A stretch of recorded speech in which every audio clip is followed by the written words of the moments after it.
आपका स्वागत करती हूँ हमारे आज के कार्यक्रम कृषि दर्शन में। दर्शकों, आज के हमारे कार्यक्रम का विषय है औषधीय फल युक्त पेड़ों की खेती व उसका हमारे किसानों की आर्थिकी में योगदान। और इस विषय में जानकारी देने के लिए हमारे साथ हमारे स्टूडियो में उपस्थित हैं डॉक्टर विपिन गुलेरिया, जो कि रीजनल हॉर्टिकल्चर रिसर्च सेंटर जाच, डिस्ट्रिक्ट कांगड़ा, हिमाचल प्रदेश में बतौर प्रधान वैज्ञानिक वानिकी कार्यरत हैं। तो डॉक्टर गुलेरिया, आपका बहुत बहुत स्वागत है हमारे स्टूडियो में। नमस्कार। डॉक्टर गुलेरिया, जैसे कि देखिए हम बात आज कर रहे हैं औषधीय पेड़ों की, मतलब जिनमें ऐसे औषधीय फल हैं जिनको हम सीधे तौर पे नहीं खा सकते हैं, लेकिन उनमें बहुत ही औषधीय गुण होते हैं।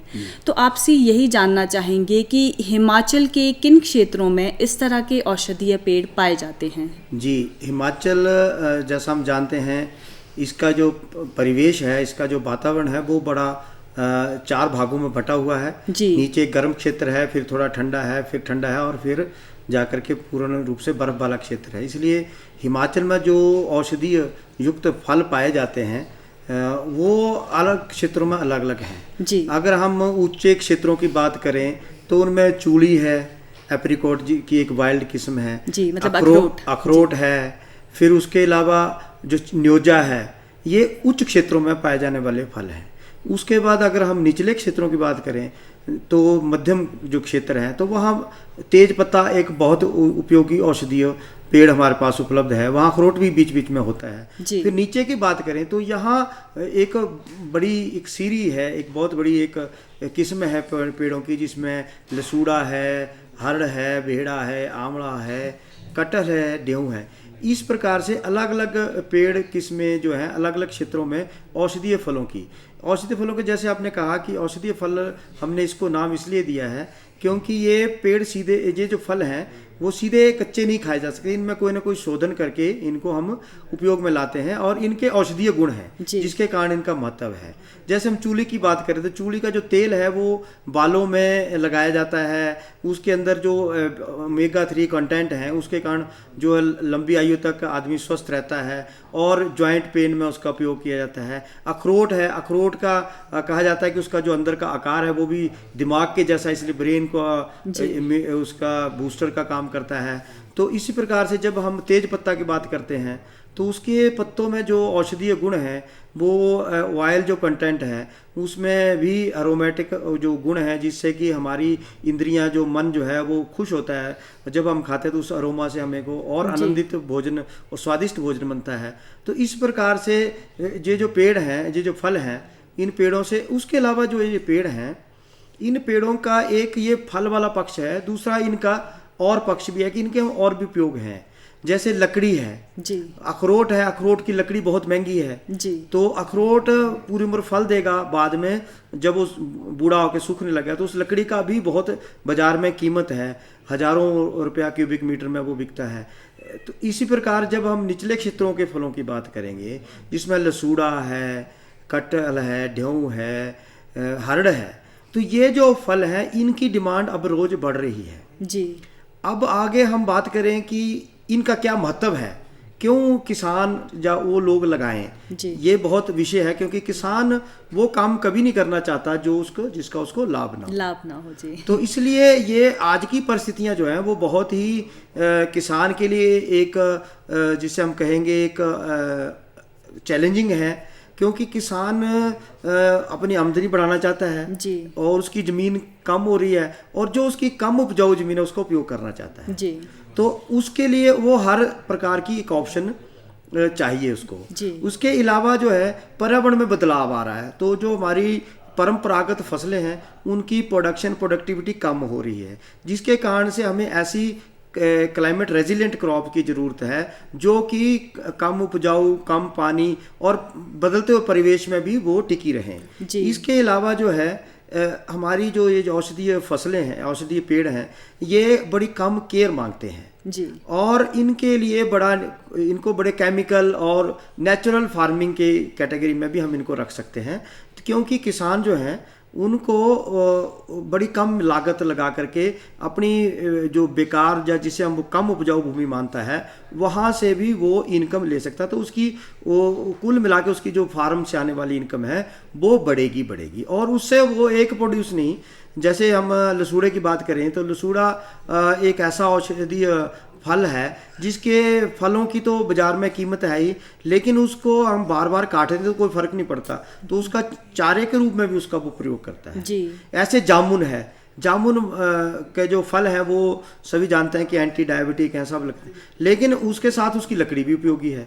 तो वो किसान को एक वाइड रेंज जो है, बड़ी एक उपलब्धता उन फलों से, उन पेड़ों से उसको मिलती है, जिसके कारण से कि उसके आर्थिकी भी सुधरती है और उसकी लागत में कमी आती है जी। इसके अलावा जो है अब हमारा एक चलन आ गया है कि भारतवर्ष गाँव से काफ़ी सारा जो काम और रोजगार के सिलसिले में शहरों में जा रहा है जी। तो अब शहरों में वो जा रहा है तो उसकी जो मन में अपने जो गांव में मिलने वाले कुदरती जिसे हम परंपरागत फल कहते हैं उनकी भी उसको एक लालसा रहती है। जैसे हम लसूड़े की बात करें तो मैं देखता हूँ कि शिमला में भी लसूड़े के फल बिकते हैं, जबकि शिमला में होता नहीं है। तो पक्के तौर पे निचले क्षेत्र के बहुत सारे लोग शिमला में नौकरी, काम और अपने घर बना लिए, तो उनको उनकी चीज़ें चाहिए। तो वो चीज़ें अभी तक जो थी वो ये सब चीज़ें जंगलों में हैं, तो जंगलों से उनका दोहन हो रहा है और दोहन होने का जो वैज्ञानिक कोई तरीका नहीं होने के कारण अब हम तेज पत्ता की बात करें तो मंडी में जो जोगिंदर नगर है, सुंदर नगर है, रिवालसर है और शिकारी देवी, इस क्षेत्र में इसके एक रेंज है जहां ये हिमाचल में काफ़ी मात्रा में पाया जाता है, परंतु इसकी डिमांड दिन प्रतिदिन बढ़ने के कारण इसके पत्ते हर वर्ष काट लिए जाते हैं, जिसके कारण कि उसमें फल ही नहीं आते। तो फल नहीं आने के कारण कुदरती परिवेश में ये चीज़ें जो है उनकी उत्पत्ति नहीं हो रही है, जहाँ जो पेड़ लगे हैं वो लगे हैं, नए पेड़ नहीं आ रहे हैं। ऐसे ही जब हम लसूड़े का सर्वे करने लगे तो बड़े हैरान हुए कि कांगड़ा जिले में हमें लगभग 100 के करीब ही पेड़ मिले।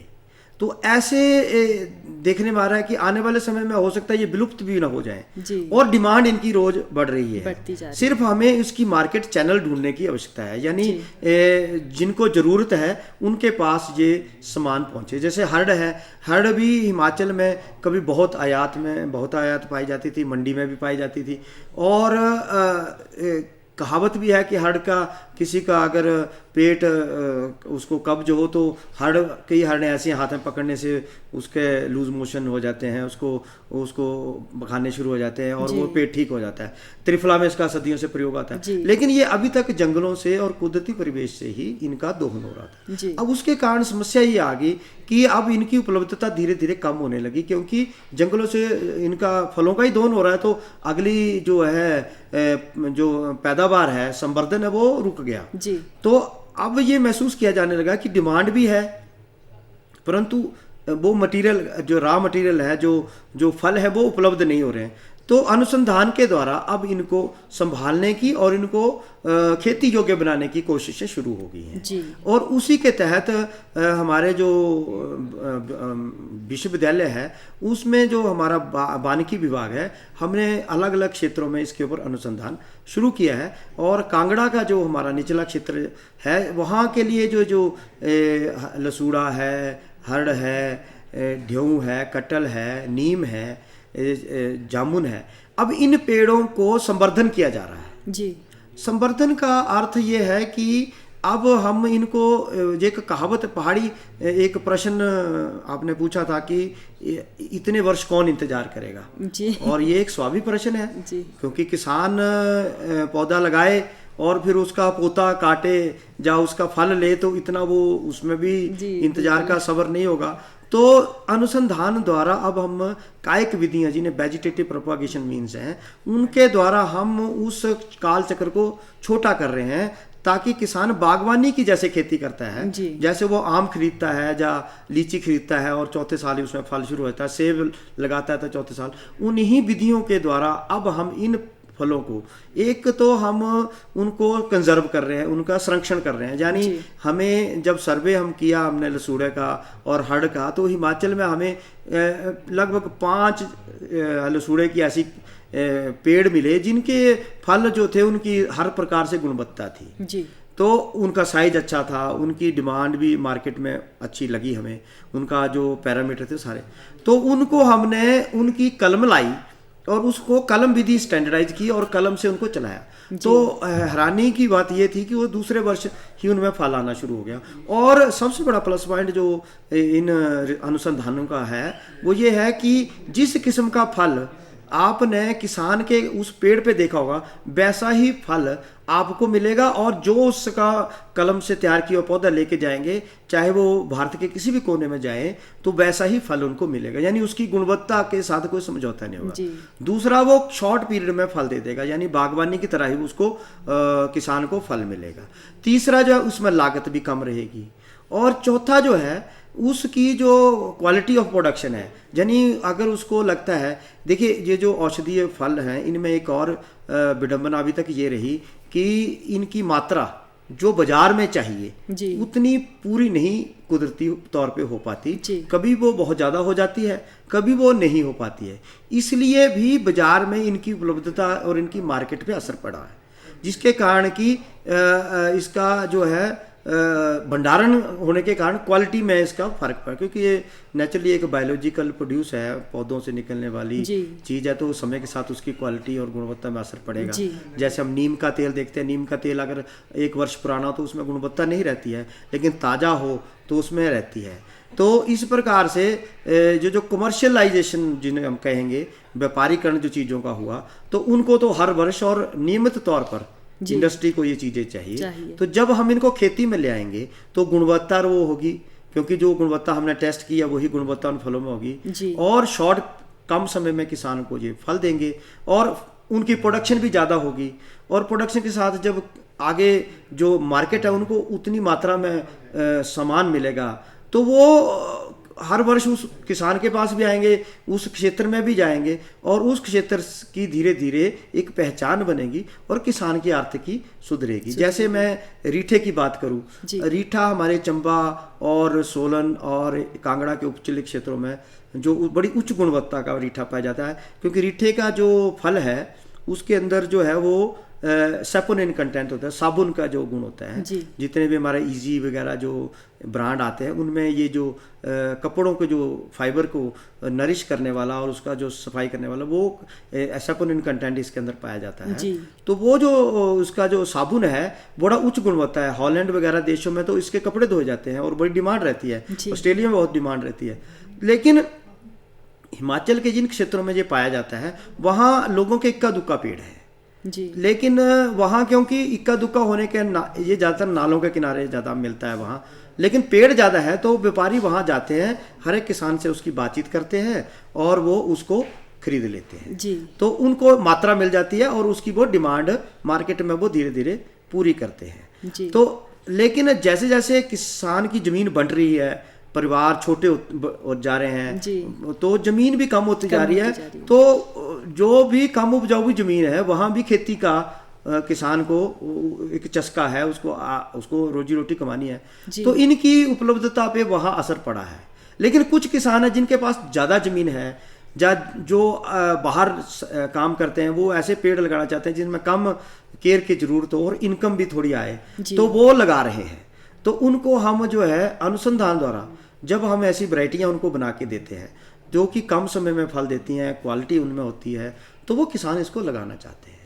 तो अब जो अगला बात है कि इन पेड़ों में सुधार की कारण ही किसान जो लगाएगा, तो इसमें सुधार जो है वो हम कायिक विधियों जैसे वेजिटेटिव प्रोपागेशन से हम करते हैं, और उस वेजिटेटिव प्रोपागेशन के कारण जो है इनके जल्द फल आते हैं और वो जो किस्म है उसका संरक्षण भी होता है तो अब हमारे अनुसंधान केंद्रों पे इनकी डिमांड दिन प्रतिदिन बढ़ती जा रही है। और किसान जो है जब कोरोना हुआ तो एक अनुभव में ये चीज़ बड़ी सबके आई कि जो लोग वर्षों से शहरों में रह रहे थे वो जब गांव की ओर लौटे तो उनको उनकी भूमियाँ जो थी वो बहुत खाली मिली, बंजर मिली, क्योंकि वो आवारा पशुओं के प्रकोप से ग्रस्त थी, कहीं बंदरों के प्रकोप से ग्रस्त थी, कहीं उसके ऊपर कोई देखभाल करने वाला नहीं था। तो वो हमारे पास आते थे कि हमें कोई ऐसी फसलें बताएं जो कि कम लागत मांगती हों कम केयर मांगती हों और इनसे भी हम बचें। तो ये जो फल है जैसे हरड़ है, लसूड़ा है, रीठा है, इनको बंदर भी नुकसान नहीं करता है, इनको आवारा मतलब पशु भी नहीं खाते हैं, पशु और बंदर पसंद नहीं करते पसंद भी नहीं करते हैं, उन खाते भी नहीं है। मतलब उनसे बचाने के लिए कुछ खास इंतजामात करने की जरूरत नहीं है। केवल आपको अपने क्षेत्र को प्रोटेक्ट करना ही पड़ेगा, क्योंकि वो जब छोटा होगा पेड़ तो कोई नुकसान ना पहुंचाए। अदरवाइज जब पेड़ बड़ा हो जाएगा, और कलम वाला जो पेड़ है वो बड़ा ज़्यादा भी नहीं बड़ा होता है, तो उसमें फल भी ज़्यादा लगते हैं, उसका एक अलग सा ऑरा रहता है। तो उस कारण से अब जब लोग आए तो उन्होंने वो उनकी बहुत 2 वर्षों में काफ़ी इसकी मांग बढ़ी जी। और प्रतिदिन हमें हरड़, लसूड़ा, चंदन, ढेऊ इनकी मांग रोज आती है, और हम उनको किसानों को बार बार ये निवेदन करते हैं कि आप हमारे जो विश्वविद्यालय है वहाँ जहाँ हमारा जो अनुसंधान केंद्र है वहाँ एक पत्र लिखें, एक आप हमें टेलीफोन द्वारा उसकी सूचना दें, तो ताकि जिस सीजन में वो उपलब्ध हैं जी, क्योंकि ये भी एक जीव है, एक पौधा है, तो इसका भी एक समय है, इसको भी पैदा करने में समय लगता है। जैसे हड़ को अगर हमें तैयार करना हो तो हमें 3 वर्ष लगते हैं। 2 वर्ष तो हमें उसका जो देसी हड़ लाते हैं उसका बीज का कलम जो कि जब वो आकार की होती है उसी समय पे उसका जो है हम कलम कर सकते हैं। तो उसमें लगभग 1.5 वर्ष हमारा 2 निकल जाते हैं। फिर हम कलम करते हैं, 1 वर्ष हमें फिर और उसको रखना पड़ता है, यानी वो 3 वर्ष के बाद हम किसान को देने वाली स्थिति में रहते हैं। और इनकी भी कोई विशेष ऋतुएं होती होंगी कि इस ऋतु पे ये वाला पौधा लगाया जा सकता है, इस ऋतु में ये वाला लगाया जा सकता है? जी, ये बहुत महत्वपूर्ण है। हमने मोटे तौर पे अब जो टेक्नोलॉजिकल चेंजेस हमने जो प्रौद्योगिक चेंजेस हमने की हैं, तो हमने अब एक नई टेक्नोलॉजी पॉली बैग टेक्नोलॉजी पे ज़्यादा काम किया है। आज से 8-10 साल पहले सेब को छोड़ दिया जाए, जो सुप्त अवस्था वाले पेड़ है उनकी तो अभी भी बेर रूट बिकते हैं, नंगी मतलब उनको उखाड़ करके बेचते हैं। लेकिन हमने जो पॉली बैग टेक्नोलॉजी जनरेट की है उसके कारण हम किसान को कम लागत उसकी आए, इसलिए हम उसको बरसात के दिनों में ज़्यादातर पौधे उपलब्ध कराते हैं। लेकिन एक थंब रूल जिसे हम कहेंगे, एक बेसिक नियम जो है वो ये रहता है कि जो पतझड़ी फल है, वो फल या पेड़ जो भी पतझड़ वाला है, जैसे पॉपुलर है, सेब है, जो जिनके पत्ते झड़ जाते हैं, उनको तो हम जैसे सर्दियां खत्म होने लगती हैं, उनकी जो कोंपलें फूटने लगती है उससे पहले प्लांट करते हैं जी। क्योंकि वो सुप्त अवस्था में होता है, उसने अपना खाना सिंचित किया होता है, जैसे ही उसको लगाएंगे तो वो ग्रो करता है जी। और दूसरा जो सदाबहार फल है, सदाबहार वाला जो पेड़ है, उसको हम बरसात में लगाते हैं। ये 2 नियम हैं, लेकिन हमने इनको भी बदलाव किया है। उसका कारण ये है कि जो औषधीय पेड़ हैं ये जनरली जंगलों से आए हैं तो अभी तक किसानों में एक भावना है कि इनको बड़ी ज़रूरत नहीं है संभाल की जी।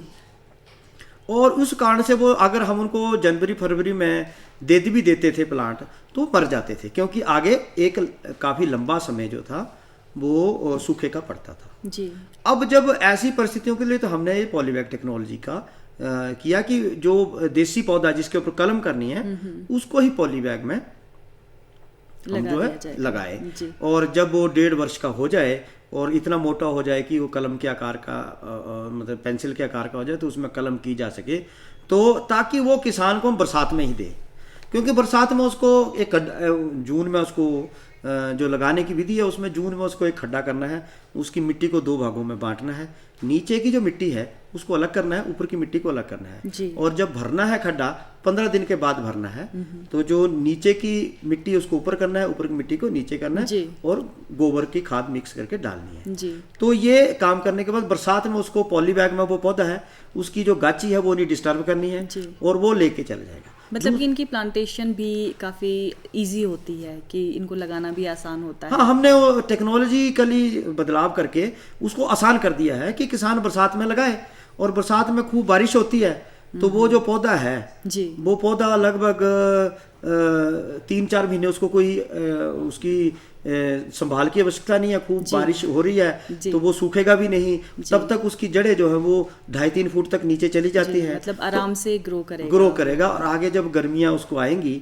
तो वो हल्की फुल्की अगर कहीं लगती है ज़रूरत तो वो इरिगेशन जा उसको सिंचाई करके अगले वर्ष तक वो पौधा अपने पैरों पे खड़ा हो जाएगा। जी।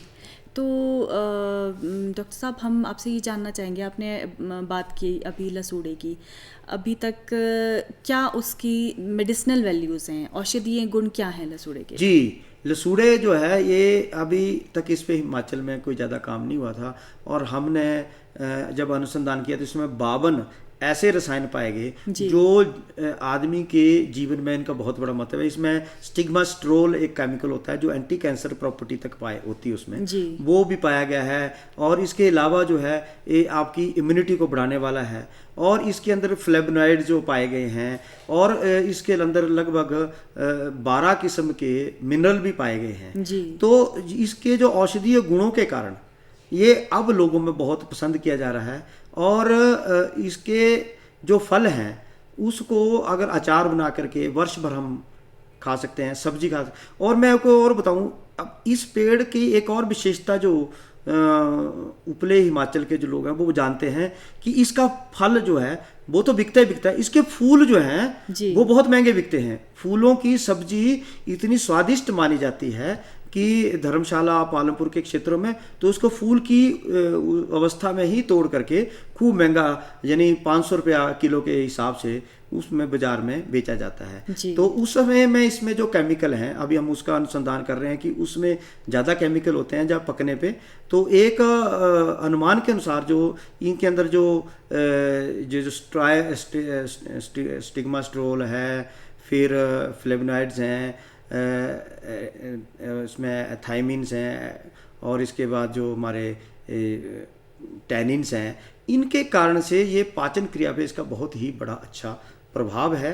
और इसकी जो अंदर जो इसके एक लेस जैसा एक पदार्थ रहता है वो हमारी जो पाचन क्रिया है उसको बहुत बढ़िया करता है। तो इसके औषधीय गुणों के कारण अब जो है इसका महत्व बढ़ता जा रहा है। इसी प्रकार हमारी हर्ड़ है। हर्ड़ को हम जो है, एक तो हर्ड़ का जो फल है जितने भी बढ़िया किस्म के कपड़े हैं उनमें डाइंग के काम आता है। और इसका जो सेवन जितने भी जो नॉन वेज खाने वाले लोग हैं उनमें जो कॉन्स्टिपेशन की समस्या रहती है तो त्रिफला का इसका फल जो है, हर्ड़, बेड़ा और आंवला तीनों को मिला करके किया जाता है। तो इसके जो सदियों से प्रयोग होता है, और पाकिस्तान और दूसरे देशों में जो सऊदी अरेबिया के देश है वो सदियों से ट्रेडिशनली भारतवर्ष से ही इसका वहाँ निर्यात होता है, तो इसकी बहुत मांग रहती है। तो इसके कारण से जो हमारी जो हमने 5-6 किस्में इसकी हर्ड़ की बनाई हैं, वो किस्में जो हैं उनकी डिमांड लगभग उनका फल 100 से 150 रुपया किलो अमृतसर और दूसरे क्षेत्रों में किसान बेचते हैं। तो डॉक्टर गुलेरिया, आप हमारे स्टूडियो में आए और हमारे दर्शकों को बहुत ही बेहतरीन जानकारी आपने दी। आपका हमारे स्टूडियो में आने के लिए बहुत बहुत धन्यवाद। जी धन्यवाद। तो दर्शकों, हम उम्मीद करते हैं कि आपको हमारा आज का ये कार्यक्रम ज़रूर पसंद आया होगा और हमारे जो किसान हैं ज़रूर लाभान्वित हुए होंगे आज की जानकारी से। तो आपसे अगले कार्यक्रम में एक नए विषय के साथ दोबारा से मिलते हैं। तब तक के लिए आज्ञा दीजिए। नमस्कार। ठीक है।